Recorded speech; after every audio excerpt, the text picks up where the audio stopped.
También algunos de estos, como ustedes vieron, tienen acción sobre el ojo. Y también a nivel del ojo podemos tener aumentos de presión que son muy peligrosos para el nervio óptico, y también voy a administrar yo ciertos medicamentos para que me mantengan la presión lo más normal posible. Y pues el funcionamiento de nuestro organismo va a depender del balance de estos dos sistemas. Y como les pongo en esta diapositiva, solo las glándulas sudoríparas son la excepción porque solo tienen inervación simpática, no tienen parasimpática.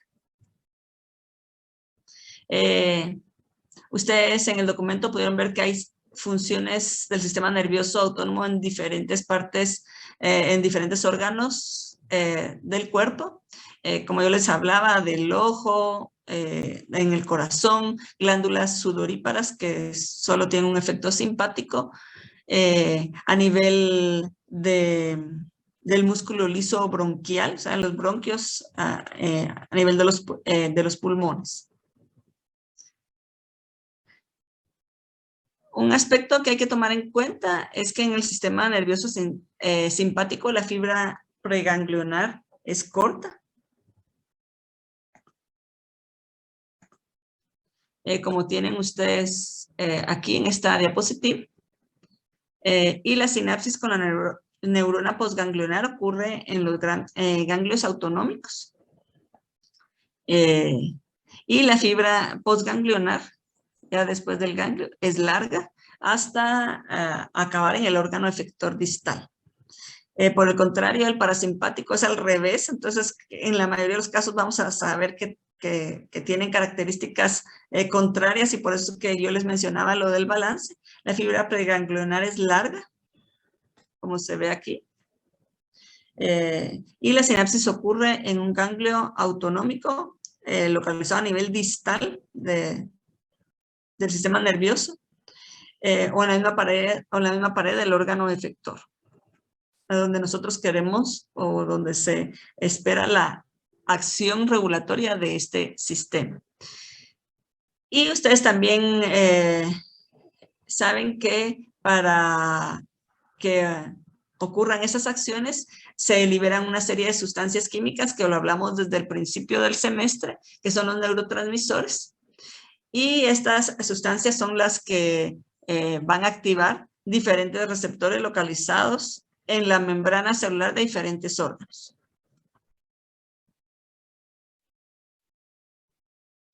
Vamos a ver Karina Sánchez.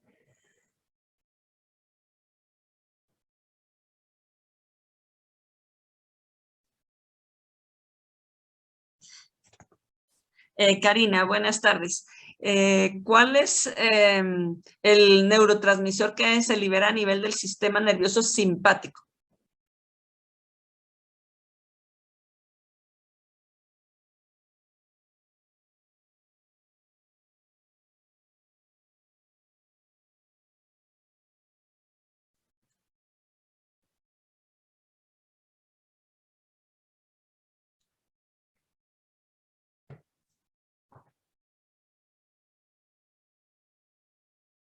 Karina. No, en el simpático. El sistema nervioso simpático.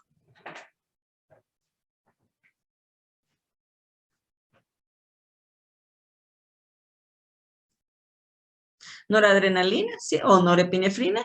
Gracias, Karina. Pablo. Y esta noradrenalina o norepinefrina, porque lo pueden conocer de las dos maneras, ¿sobre qué receptores puede actuar, Pablo Méndez?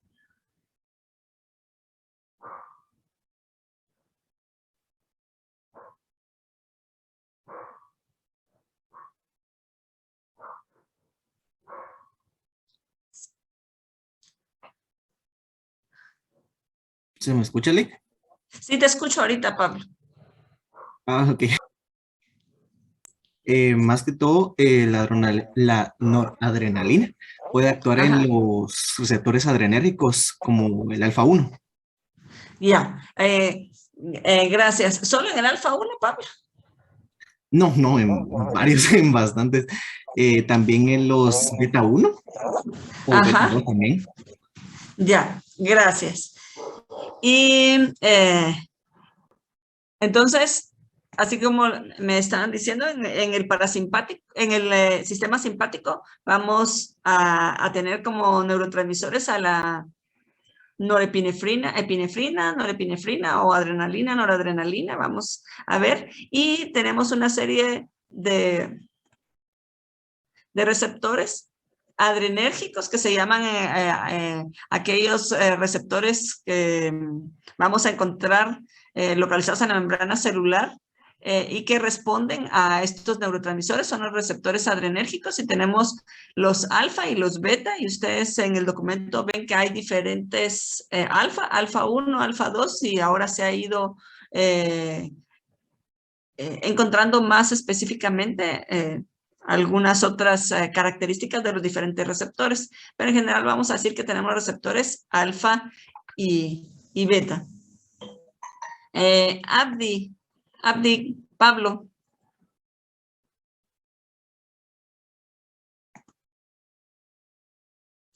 Buenas tardes, Abdi. ¿Cuál es el neurotransmisor del sistema parasimpático?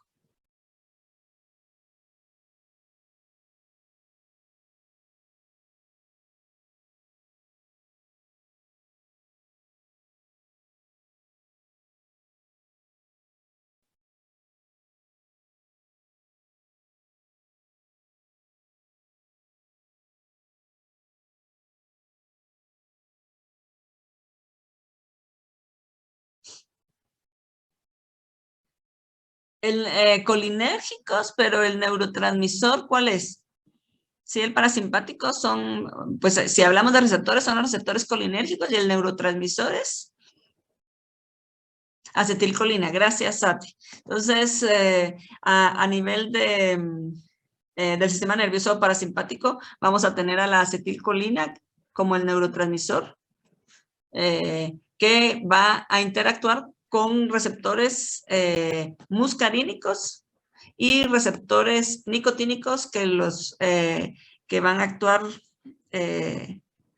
a nivel de las uniones neuromusculares, y diferentes muscarínicos que también en el documento ustedes pudieron leer que hay diferentes receptores muscarínicos, de M1 hasta M5, y lo importante es que si nosotros conocemos cuáles son los neurotransmisores que actúan a nivel de este sistema nervioso, pues se ha ido inicialmente, y vamos a ver cómo las cosas pues han ido cambiando un poquito, pero ¿qué fue lo primero? El conocer cuáles son los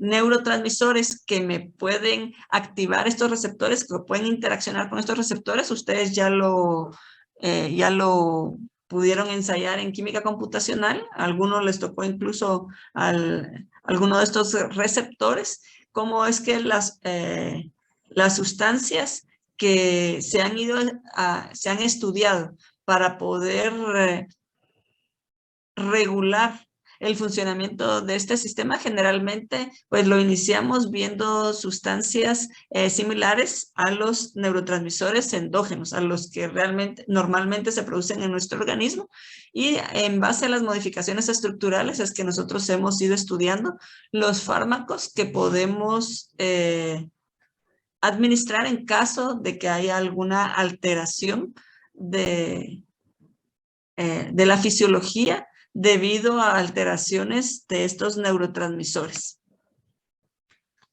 Vamos a empezar con el sistema nervioso simpático, y para eso pues vamos a empezar a ver la epinefrina y la norepinefrina, que ustedes tienen aquí las estructuras químicas de estos dos compuestos. Acuérdense, esto es sistema nervioso simpático. Estas sustancias pertenecen a las sustancias químicas conocidas como catecolaminas.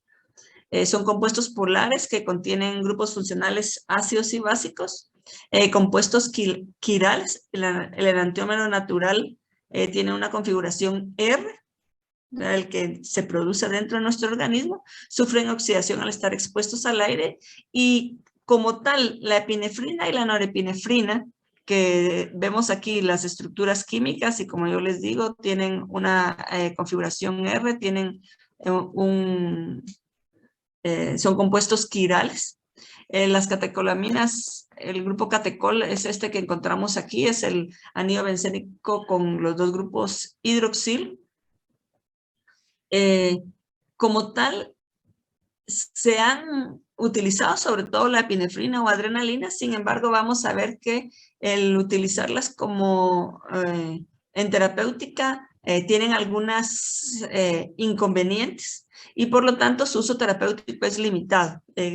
Ya casi no se utilizan porque se han ido descubriendo compuestos que tienen una acción más selectiva y que por lo tanto tienen mejores efectos adversos cuando yo los administro externamente, porque lo que a nosotros nos interesa son aquellos compuestos que nosotros vamos a poder administrar cuando haya algún problema fisiológico y que nuestro organismo no mantenga la homeostasis que nos promete el sistema nervioso autónomo. ¿Cómo se metabolizan estos compuestos dentro de nuestro organismo? Porque yo les digo,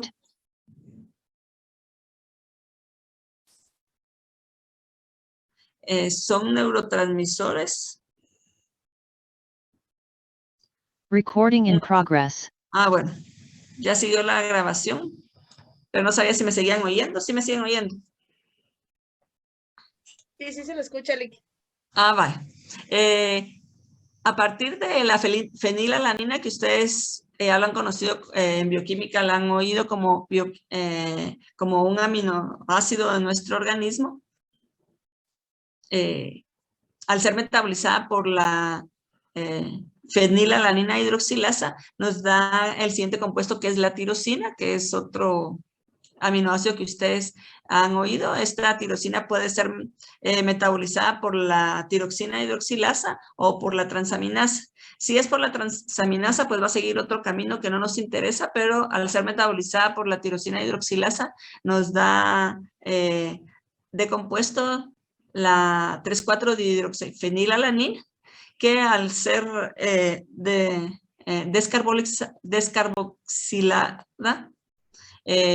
nos da como sustancia la dopamina, que ya la mencionamos también cuando vieron los antipsicóticos. O sea, ustedes ven, todos estos compuestos tienen estructuras un poquito, como yo les había mencionado, similares, y que por eso es que interactúan con diferentes receptores a nivel del sistema nervioso.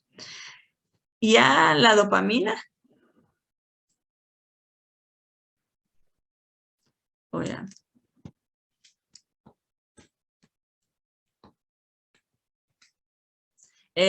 a su vez es metabolizada por la dopamina hidroxilasa, dando como compuesto la norepinefrina, que ya lo vimos que es un neurotransmisor del sistema nervioso simpático, y luego a través de la N-metil, de la feniletanolamina N-metil transferasa, llegamos a lo que es la epinefrina, que es el otro neurotransmisor del sistema nervioso simpático.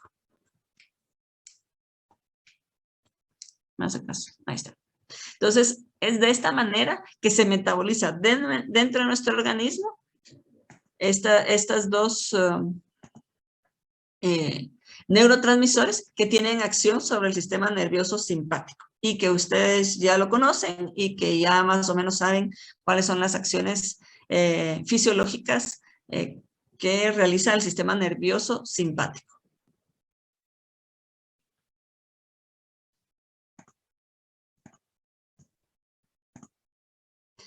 Estas sustancias, al activar diferentes receptores, que ya vimos que pueden ser los diferentes alfas y betas, vamos a tener una serie de acciones como son vasoconstricción, vasodilatación. Por eso es que aquí pues tenemos lo que son la imagen de los bronquios. Entonces, ¿qué es lo que yo necesito? El efecto de vasoconstricción o la vasodilatación.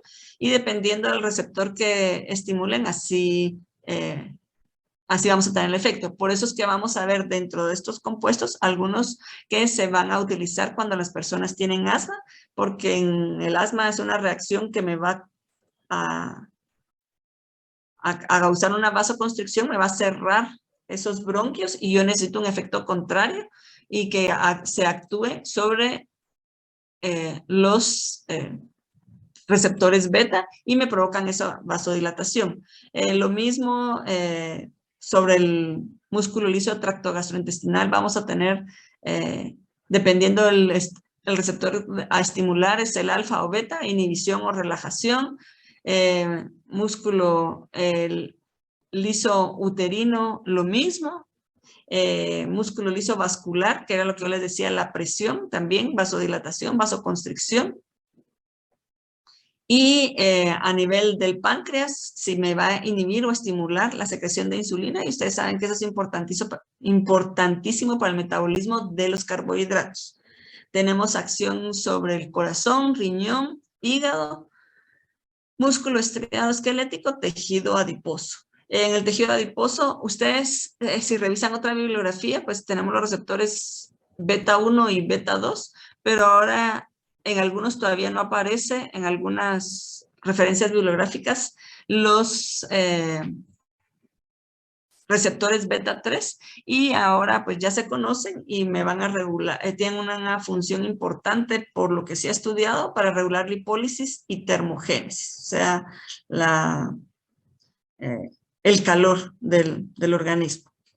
Entonces ustedes ven el funcionamiento, la intervención de todos estos neurotransmisores a nivel del organismo es importantísima. No podemos vivir sin estos neurotransmisores. Y con el descontrol de ellos vamos a tener problemas de diferentes enfermedades o padecimientos. Entonces, cuando nos referimos a estas sustancias y receptores que actúan a nivel del sistema nervioso autónomo, hablamos de lo que son los adrenérgicos. Y como les decía yo, las neuronas adrenérgicas me van a liberar neuroepinefrina o epinefrina, que también se conoce como adrenalina o noradrenalina. Ya vimos que sirven de unión entre los ganglios y los órganos efectores. Y cómo es que pueden activar a los diferentes receptores en el órgano efector. Y esto es lo que nosotros vamos a buscar.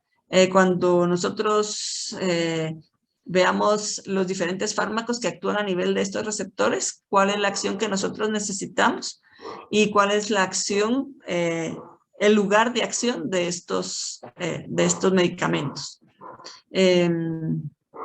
Como yo les decía, los receptores son alfa o beta, que vamos a llamar alfa o beta adrenérgicos, y los medicamentos adrenérgicos son todos aquellos que van a interactuar con estos receptores.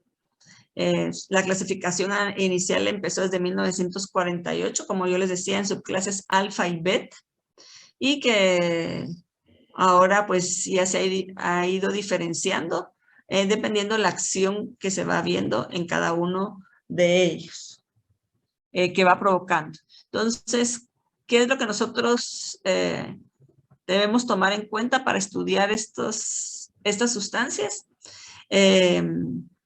Tenemos que conocer la fisiología de la norepinefrina o de la epinefrina, que son los neurotransmisores que actúan a nivel de este sistema nervioso. Ya vimos que a partir de la fenilalanina, pues se va a sintetizar la norepinefrina y esta norepinefrina va a estar guardada en vesículas, así como habíamos visto algunas situaciones del sistema nervioso central, en vesículas dentro de las neuronas. Luego, pues vamos a tener un influjo de calcio, que es el responsable de que estas vesículas se rompan y se libere la norepinefrina. y esta norepinefrina que se libera va a ser, va a unirse al receptor y tener una respuesta, pero también parte de esta de norepinefrina se va a volver a absorber a nivel de la neurona para volverse a almacenar en las vesículas, y otra de esta norepinefrina pues va a sufrir metabolismo.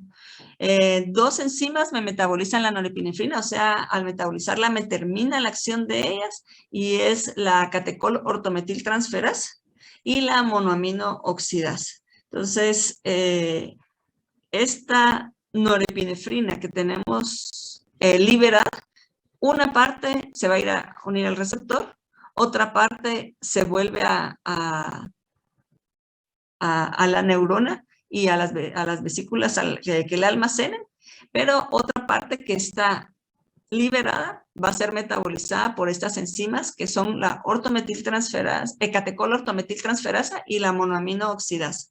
Estos son, así como hablaba la licenciada Nereida de algunos conceptos básicos, pues eso es importante para el momento de que nosotros diseñemos y estudiemos los nuevos fármacos, ¿qué es lo que yo necesito para que se una al receptor? ¿Qué es lo que yo necesito para que se metabolice más rápido o más lento? Dependiendo qué tan rápido quiero yo la acción del compuesto. ¿Quiero que rápido se desaparezca de la escena o quiero que me dure más tiempo en la escena y tenga una acción? Y vamos a ver que parte de las farmacomodulaciones que se han realizado es esta situación de cómo lograr de que sean más resistentes al metabolismo y yo tenga un compuesto que tenga una mayor duración de acción.